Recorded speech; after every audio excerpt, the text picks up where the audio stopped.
The reluctant heir, Marcus Ashford, stood before the floor-to-ceiling windows of his corner office, watching the city sprawl beneath him like a conquered territory.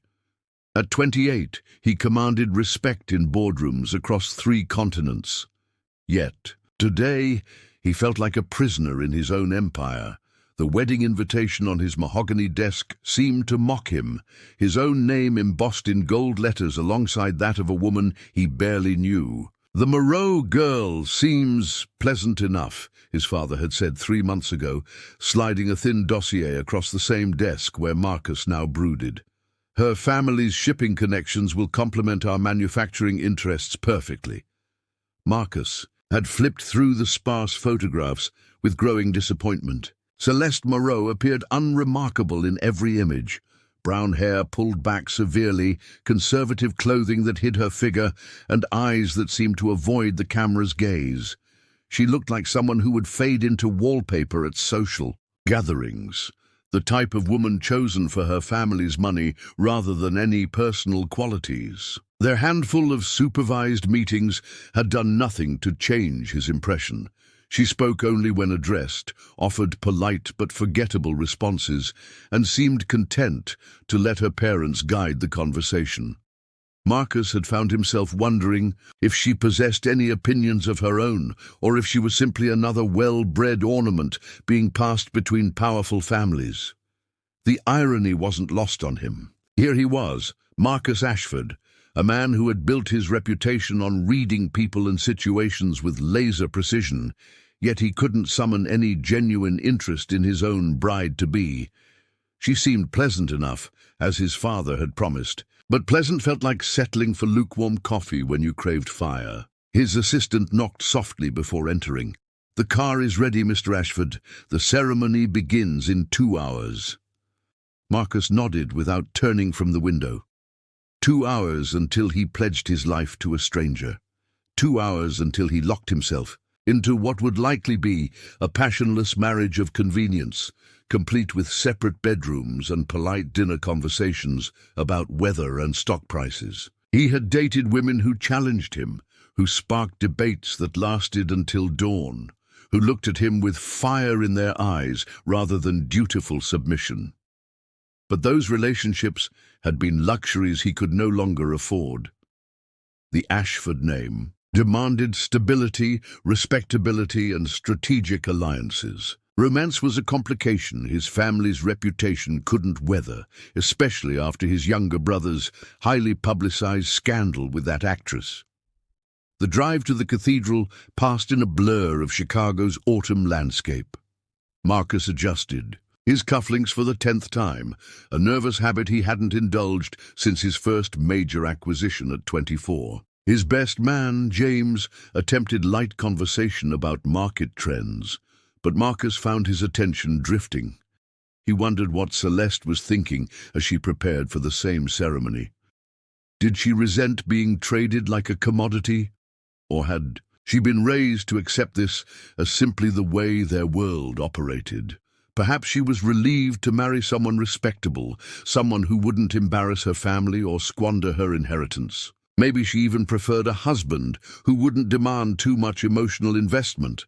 The cathedral loomed ahead, its Gothic spires reaching toward grey clouds that threatened rain. Photographers had already gathered, their cameras ready to document what the society pages would undoubtedly call the wedding of the season.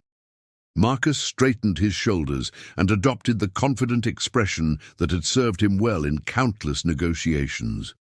Today was just another business transaction, albeit one sealed with wedding vows instead of signatures. As he walked down the aisle, Marcus caught glimpses of familiar faces, business associates, family friends, politicians who owed favors or sought influence. Everyone who mattered in their social circle had come to witness this merger of fortunes. He took his position at the altar, hands clasped behind his back, projecting calm authority while his mind calculated the years ahead. The organist began the wedding march, and Marcus turned to watch his bride approach. She moved slowly, deliberately, her face hidden behind layers of imported lace that had probably cost more than most people's cars. Her dress was elegant, but conservative, much like everything else he'd observed about her. As she drew closer, he prepared himself for a lifetime of polite conversations and comfortable indifference. What he wasn't prepared for was the moment that would change everything. The ceremony proceeded with predictable grandeur, each word and gesture choreographed by wedding planners who specialized in high society unions. Marcus recited his vows with practiced smoothness, meaning every word in the technical sense while feeling disconnected from their emotional weight. Celeste's voice, when she spoke her own promises, was barely audible beneath the cathedral's vaulted ceilings. As the minister pronounced them husband and wife, Marcus realized he was about to kiss a woman whose face he had never clearly seen. The irony would have amused him if he weren't so resigned to his fate. He stepped forward, preparing to lift the veil for the traditional kiss that would seal their union and begin what he assumed would be a very long, very predictable marriage. The veiled bride. 6 hours earlier, Celeste Moreau sat in her childhood bedroom, staring at her reflection with a mixture of satisfaction and nervous energy.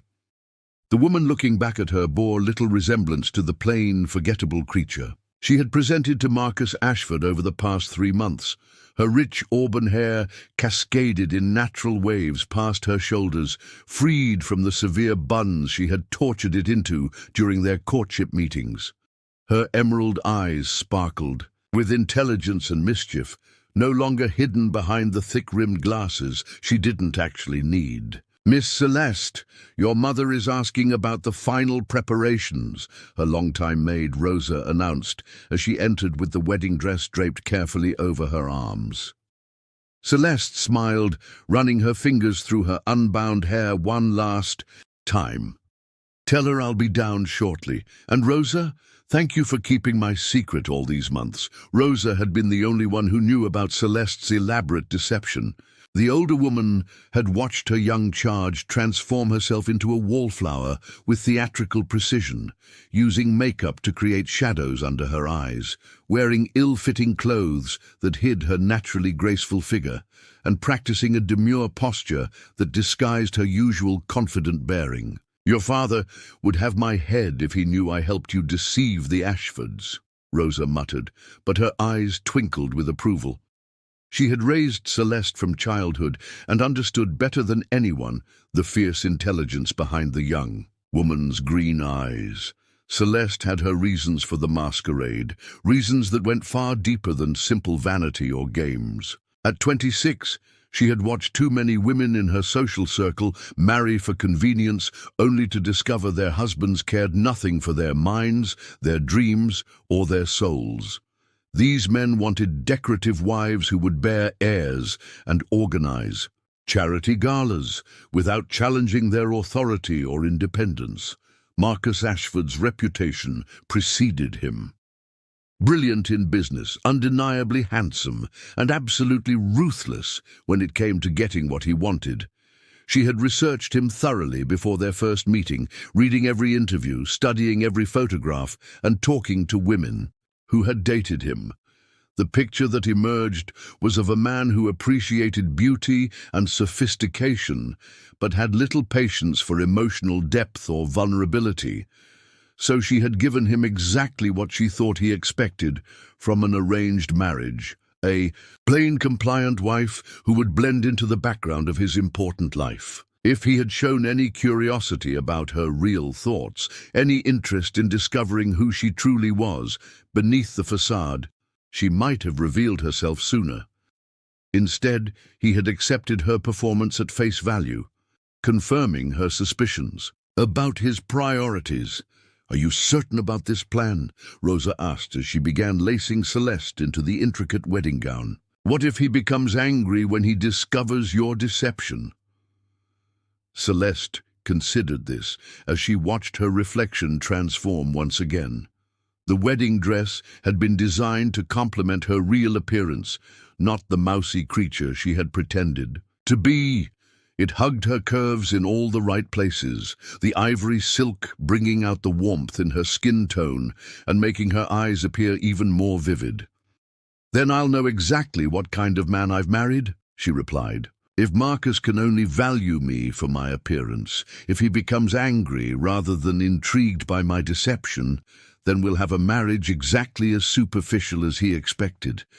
But if there's more to him than I've seen—" She trailed off, unwilling to voice the hope she hardly dared acknowledge. Despite her careful planning and cynical expectations, there had been moments during their brief courtship when she caught glimpses of something deeper in Marcus's eyes, a flash of longing when he thought she wasn't looking, a hint of disappointment that seemed to go beyond mere physical attraction. Perhaps underneath his business-focused exterior lived a man who actually wanted more from marriage than a convenient merger.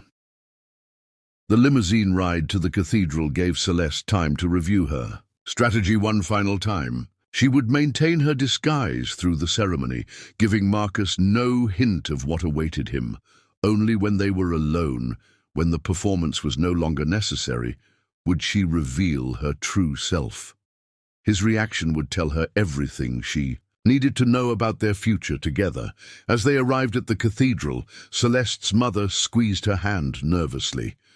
"You look lovely, darling. Your father and I are so proud." Celeste wondered what her parents would think if they knew their obedient daughter had orchestrated this entire deception.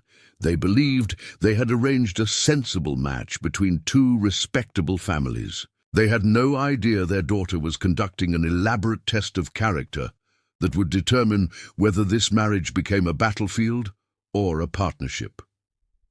The cathedral doors opened, and Celeste took her father's arm for the walk down the aisle.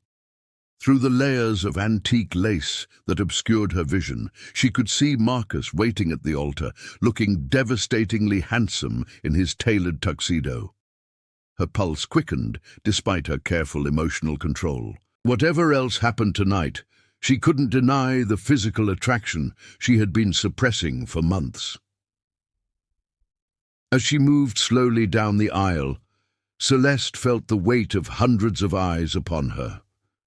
Society's elite had gathered to witness what they assumed would be a predictable union between two wealthy families. None of them suspected they were about to witness something far more dangerous and unpredictable, the collision between expectation and reality, between the masks people wore and the truths they hid. The ceremony passed in a haze of traditional words and gestures. Celeste spoke her vows clearly, meaning every word, even as she wondered if Marcus would feel the same way once he discovered who she really was. When the minister pronounced them husband and wife, she felt her heart hammering against her ribs. This was it. The moment of truth was only hours away. The wedding night revelation. The penthouse suite at the Meridian Hotel had been prepared with meticulous attention to detail. Champagne chilling in crystal buckets, rose petals scattered across Egyptian cotton sheets, and candles casting a warm glow throughout the spacious room. Marcus loosened his bow tie as he entered, feeling the weight of the day settling on his shoulders like a heavy cloak. The reception had been a blur of congratulations, business cards exchanged under the guise of social pleasantries, and enough small talk to fill a corporate manual. Celeste had excused herself to freshen up, disappearing into the suite's marble bathroom with a small overnight bag. Marcus poured himself a glass of the expensive scotch the hotel had provided and walked to the floor-to-ceiling windows overlooking the Chicago skyline. The city lights twinkled below like fallen stars, beautiful but distant, much like the woman he had just married. He had managed to steal only the briefest glimpse of her face during their ceremonial kiss. The heavy veil had lifted just enough to reveal soft lips and pale skin before tradition demanded it fall back into place. Even that fleeting moment had felt formal, choreographed, devoid of any real intimacy. He supposed that was fitting for their arrangement. The sound of the bathroom door opening made him turn. I thought we might talk before. The words died in his throat. The woman standing before him bore no resemblance to the mousy creature he had courted for 3 months. Gone were the severe hairstyles and shapeless clothing. Instead, auburn hair cascaded in waves over bare shoulders, catching the candlelight like burnished copper. The simple silk nightgown she wore revealed curves that had been completely hidden beneath her previous conservative wardrobe. But it was her eyes that truly stopped him. Vibrant emerald green, sparkling with intelligence and something that looked suspiciously like amusement. "Hello, Marcus," she said, her voice carrying a confidence he had never heard before. Surprised, he set down his glass with hands that weren't entirely steady. Who are you?" "I'm your wife," she replied, moving gracefully across the room to pour herself a glass of champagne. "Though I suppose I should properly introduce myself.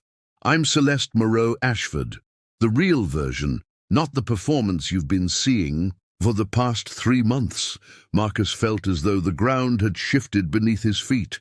"Performance?" She settled into one of the suite's plush armchairs, crossing her legs with elegant ease. "Tell me, Marcus, what did you think of your bride-to-be during our courtship? And please be honest, I'm genuinely curious about your impressions."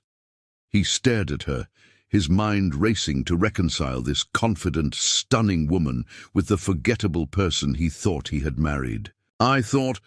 I assumed you were quiet, unremarkable, pleasant enough," but he trailed off, realizing how insulting his words sounded. "But boring," she finished for him, not seeming offended. "Exactly what I intended you to think." "Why?" The question came out sharper than he intended, driven by a mixture of confusion and something that felt dangerously like anger. "Why would you deceive me?" Celeste took a sip of champagne, studying him over the rim of her glass. "Because I wanted to know what kind of man I was marrying. If you had shown even the slightest interest in discovering who I really was, if you had asked about my thoughts or dreams or opinions on anything more substantial than weather patterns, I might have revealed myself sooner." Marcus ran a hand through his hair, disrupting the perfect styling that had taken his valet 20 minutes to achieve. "So this was some kind of test?" "Everything is a test, Marcus. Business deals, family dinners, arranged marriages. We're constantly evaluating each other, aren't we? I simply made my evaluation more deliberate."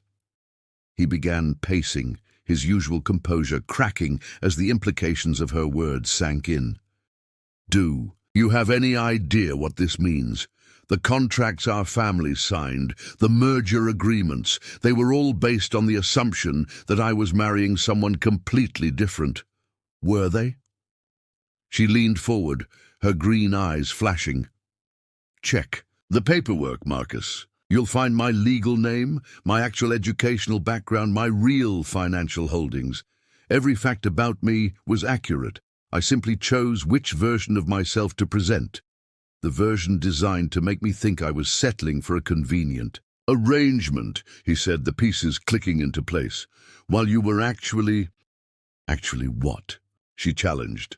He looked at her, really looked, taking in the graceful way she held herself, the sharp intelligence in her gaze, the subtle smile playing at the corners of her mouth. She was breathtaking, but more than that, she was clearly formidable.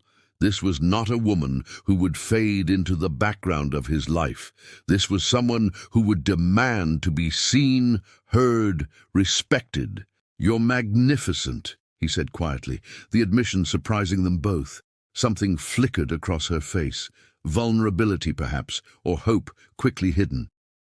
"And does that change anything, now that you know I'm not the plain, compliant wife you thought you were getting?" Marcus stopped pacing and faced her fully. "It changes everything," he said. "The question is, what do we do about it?" She set down her champagne glass and stood, moving to the window where he had been standing earlier. "That depends on what you want, Marcus. We can have the marriage you expected, polite, distant, built on mutual convenience. I can play the role I created, Be the wallflower who organizes your social calendar and bears your children without causing any inconvenience to your real life. And if I want something else? She turned to meet his gaze, and he saw a challenge there that set his blood racing. Then you'll have to prove you're worthy of the real me, because I won't be taken for granted. I won't be ignored, and I certainly won't pretend to be less than I am to make anyone more comfortable.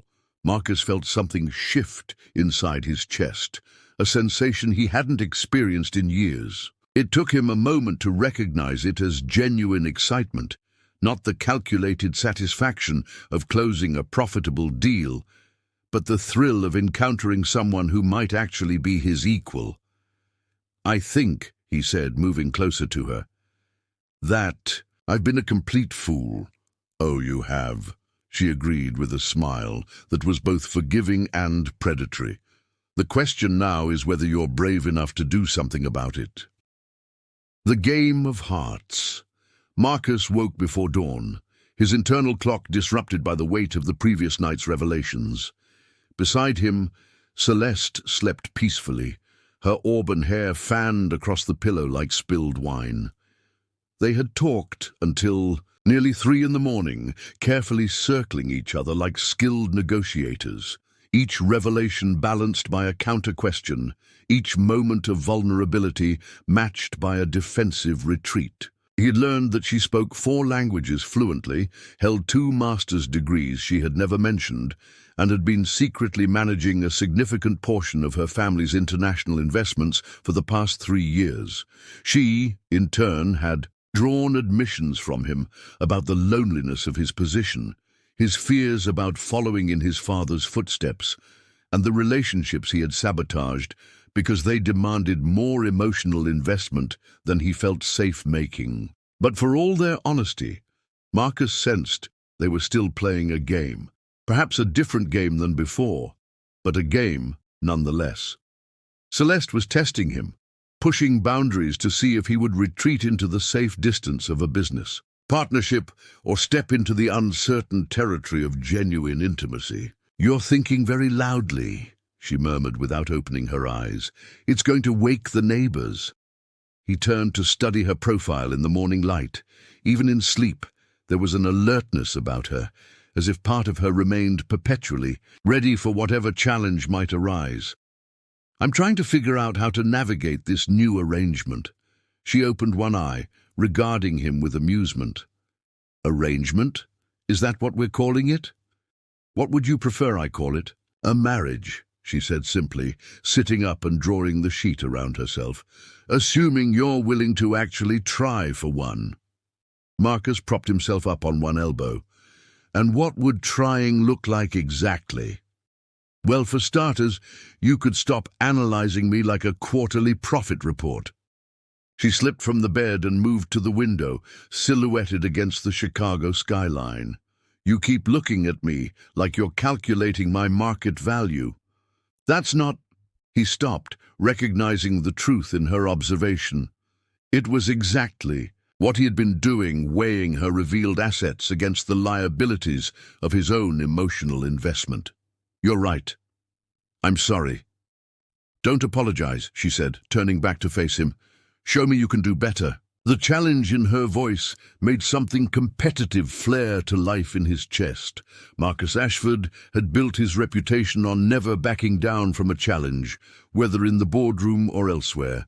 But this was different territory entirely, requiring skills he had deliberately avoided developing. Over the next few days, as they settled into the rhythm of sharing space in his penthouse, the delicate dance continued. Celeste would reveal something about herself, her love of obscure poetry, her secret talent for playing jazz piano, her involvement in funding scholarships for underprivileged students, and then wait to see how he responded. Would he file the information away as useful intelligence, or would he engage with genuine curiosity? Marcus found himself walking a tightrope. His instincts pushed him toward maintaining emotional distance while securing the advantages this marriage could provide, but increasingly those instincts warred with a growing fascination that had nothing to do with business strategy. "You're holding back," Celeste observed one evening as they shared dinner on the terrace. She had cooked, revealing yet another hidden skill, and the meal was exceptional. "Am I?" He cut another piece of the perfectly prepared salmon, buying time to consider his response.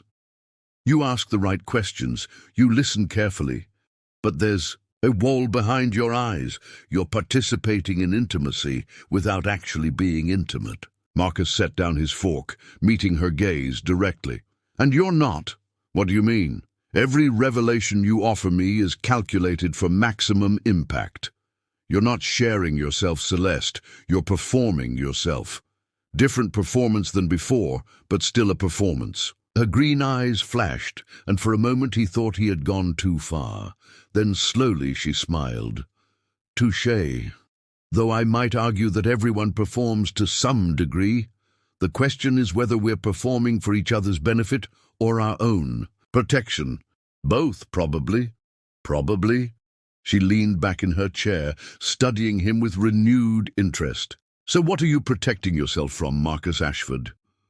The question hung in the evening air between them, weighted with implications.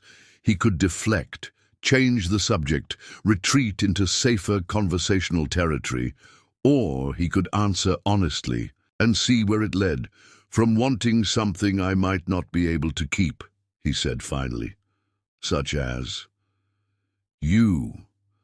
The word came out rougher than he intended, carrying more weight than he had meant to give it. Something shifted in her expression, the calculated poise giving way to something more genuine. "And what makes you think you can't keep me?" "Because I don't know how to be what you deserve," he admitted.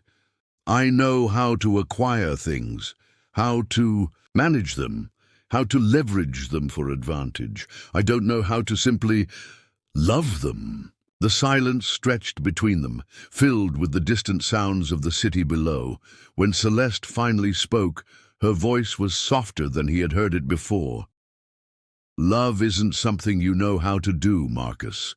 It's something you learn by doing it. And if I'm a slow learner..." She stood and moved around the table to where he sat, placing her hands on his shoulders. "Then I suppose we'll both have to be patient." When she kissed him, it was different from the careful, exploratory touches they had shared over the past few days.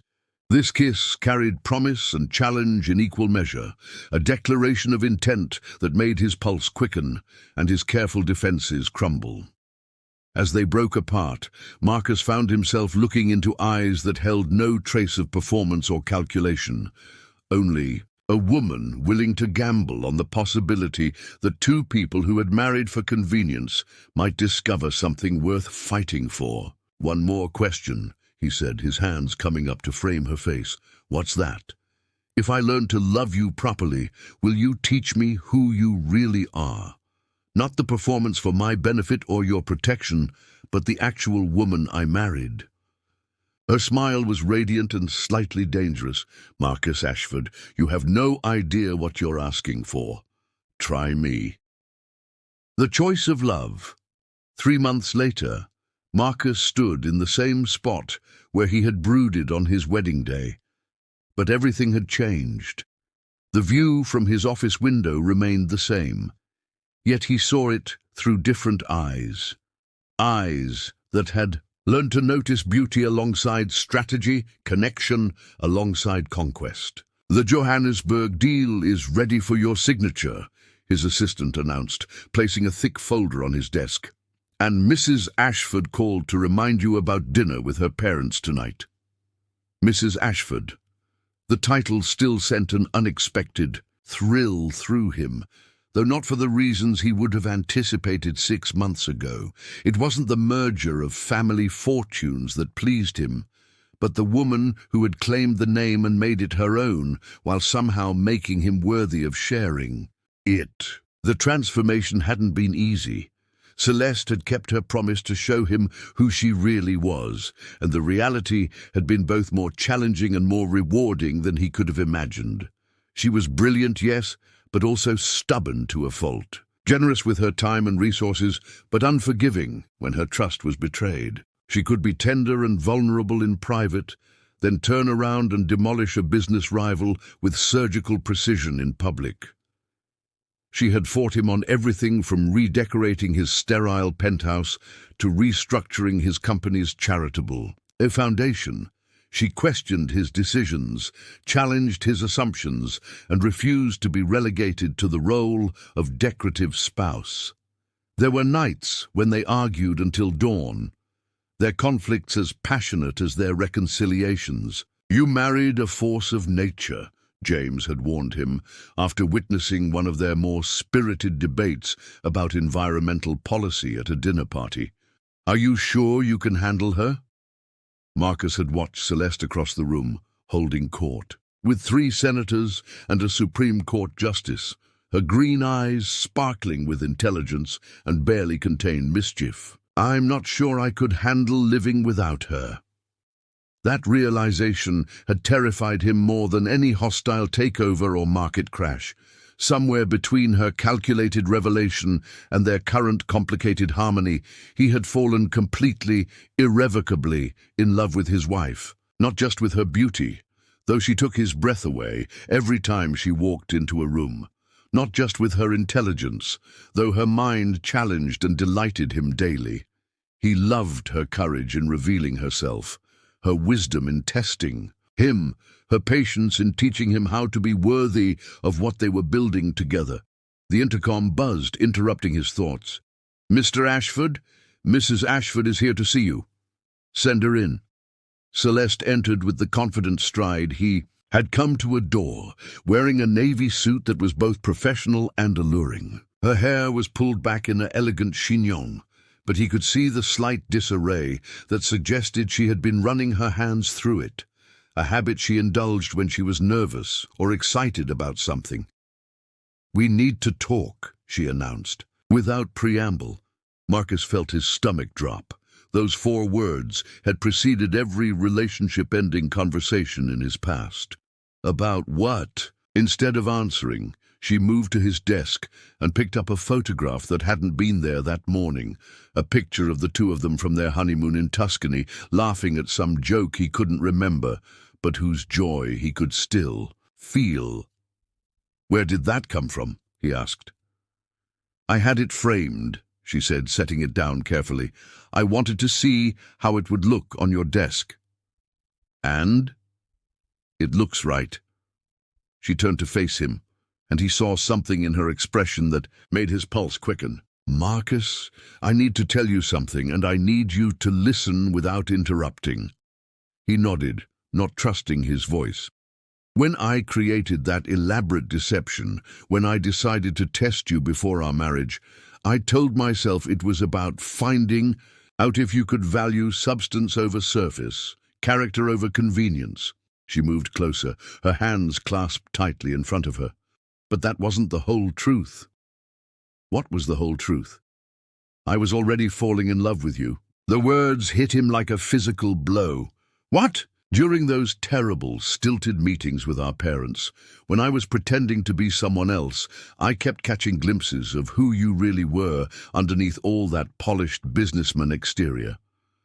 The way you listened to my father's stories, even when they were boring. How you always stood when I entered a room, even though I was supposed to be insignificant. The way you looked, disappointed when I had nothing interesting to say." Marcus stared at her, his mind reeling. "You were in love with me before we married?" "Falling in love," she corrected.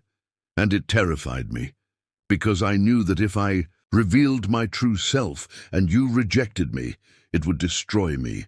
So I convinced myself I was conducting some noble experiment in character assessment, when really I was just a coward looking for reasons to protect my heart." "Celeste, let me finish," she said, her voice trembling slightly. "These past 3 months, learning to be married to you, learning to let you see who I really am, it's been the most terrifying and wonderful experience of my life. But I can't keep pretending this is just some successful business arrangement. That happened to include personal compatibility." She reached into her purse and pulled out a small velvet box, placing it on his desk between them. "What is that?" he asked. "A ring," she said. "An engagement ring, to be specific, because I want to marry you again, Marcus. Not because our families arranged it, not because it makes financial sense, but because I love you and I want to choose you every day for the rest of my life." Marcus opened the box with hands that weren't entirely steady. Inside was a simple platinum band, elegant and timeless, engraved with words that made his throat tighten. "Choose me again." "Celeste," he said, his voice rough with emotion. "I know we're already married legally," she continued, the words tumbling out in a rush, "but I want us to do it right this time. I want to stand in front of people who matter and promise to love the real you, while you promise to love the real me. I want—" He silenced her with a kiss that was desperate and grateful and full of promises he had never thought himself capable of making. When they broke apart, both were breathing hard. "Yes," he said against her lips. "Yes, yes, I'll marry you again. Yes, I choose you. Yes, I love you so much it scares me senseless." He pulled back to look into her eyes. "But I have one condition." Her face fell slightly. "What?" "This time, I get to propose properly." He took the ring from the box and dropped to one knee, ignoring her gasp of surprise. "Celeste Moreau Ashford, you magnificent, impossible, perfect woman, will you marry me? Not because anyone expects us to, not because it makes practical sense, but because I love you and I want to spend the rest of my life proving I'm worthy of the gift you've given me." Tears were streaming down her face as she nodded. "Yes." She whispered, "Yes, yes, absolutely yes." As he slipped the ring onto her finger, Marcus realized that the view from his office window would never look the same again. The city below no longer represented territory to be conquered, but a world to be shared, with the woman who had taught him the difference between acquiring something and truly winning it. 6 months ago, he had agreed to an arranged marriage, expecting convenience and getting obligation. Instead, he had discovered something infinitely more valuable, a partner who challenged him to be better, a love that transformed rather than diminished him, and a future that promised adventure rather than mere stability. When Celeste had removed her wedding veil on their wedding night, she had revealed more than her physical beauty.